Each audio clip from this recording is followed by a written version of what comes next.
All right, so if you are buying vacant lots without a realtor involved, the process can be at once confusing and frustrating.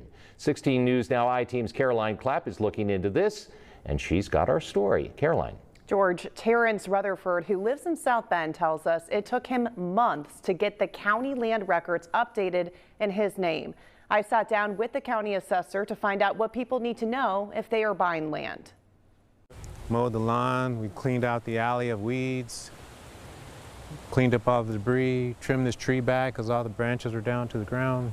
Terrence Rutherford and his wife live in South Bend on Cushing Street.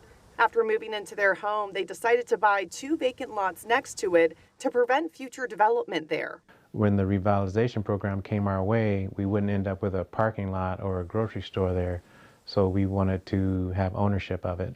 But Rutherford says buying the first lot and getting the property in his name was not an easy process.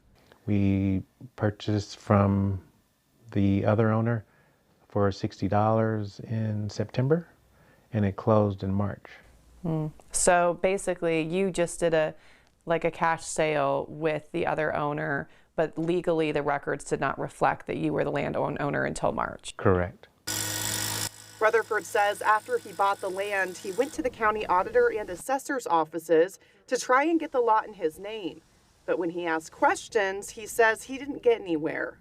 Every question that we asked, their blanket statement was, "We can't give you any legal advice." And I said, "You can't tell me what forms that I need to start the process? We can't give you any legal advice." St. Joseph County Assessor Michael Castellon says this particular situation, people buying vacant lots in cash, is not a common scenario.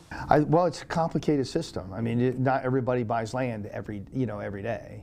And so even if I didn't work in the assessor's office and my staff didn't work in the assessor's office, they wouldn't know how to fill out a self-disclosure form. So it's not an easy form to fill out. That's why my staff is there to ask those questions, answer those questions.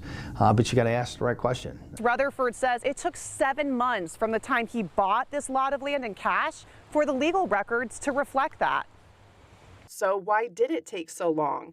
Rutherford bought the vacant lot from someone who had bought it in a tax sale. Castellon says land sold in a tax sale has a 1-year holding period on it, which is state law. You have a long period of time. If it was a tax sale, you have a year. So even though he may have purchased it, it's not his until that redemption period's up.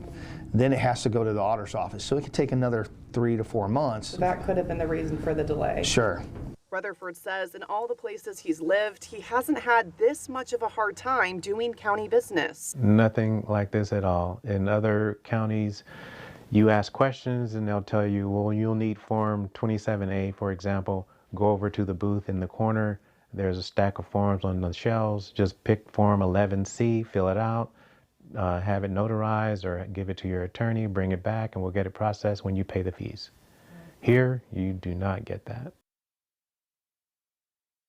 Now, Castellon says he cannot speak exactly to Rutherford's situation as he was not there when he was asking those questions.